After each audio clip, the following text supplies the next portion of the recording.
So we often think about how we would assess the appropriateness and the success of the project and whether we should support its continuation. Certainly in terms of estimating soil carbon, that's very difficult to do in less than 5 or 10 years, and we won't have conclusive answers, I don't think. We'll have maybe indications, but we may not have conclusive answers unless we do it for a considerable length of time.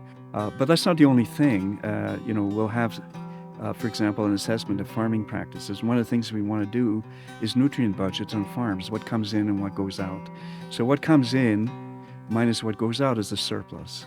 And the surplus is in the end lost from the system. Some of it may be held in the soil, but most of it is likely to be lost. So we're trying to keep those surpluses to a minimum. So we're asking the farmers to keep track of what it is that they're inputting into their fields, into their BMPs, or into the farms as a whole, and then what they're removing in terms of crop or in terms of other types of material, let's say straw, and what's coming off the farm or what's coming off the fields, and then to see what the balance looks like. What does the balance look like? So we're hoping to narrow that balance, and I think we can do that within the 5 or 10 year cycle. We can have definitely look at opportunities to do that. There are opportunities to do that, and we can say that if as a generalization, that if we reduce inputs of fertilizer or manure by 30%, we'll reduce nitrous oxide emission by an equivalent amount.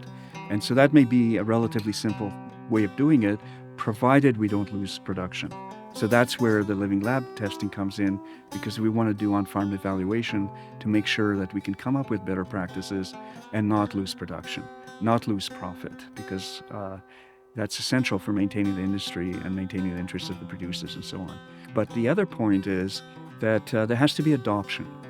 One of the tests is whether the farmers maintain interest in the project and in the technology, or come up with new ideas, co-develop new ideas. So we want to see if that kind of engagement generates new ideas and the enthusiasm for adoption, and whether that adoption will go beyond the core farms, whether it'll spread to other farms and get more engagement, because the community has the ability to influence the broader community by virtue of showing what they've done and expressing their experiences and enthusiasm for their successes or caveats about their failures. So that's another one of the indicators, and part of that is the economic assessment, but part of that is the social assessment. What are the social barriers or opportunities, social opportunities in terms of getting the adoption to take place?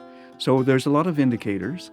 There's a lot of ways in which to judge the success, but I think together we can get the feeling if this is the right approach to developing new technology, new innovations in agriculture that will get used, with the idea of improving the lot of the farmer, but also reducing the impact on the environment, taking some of the pressure off all of us, really.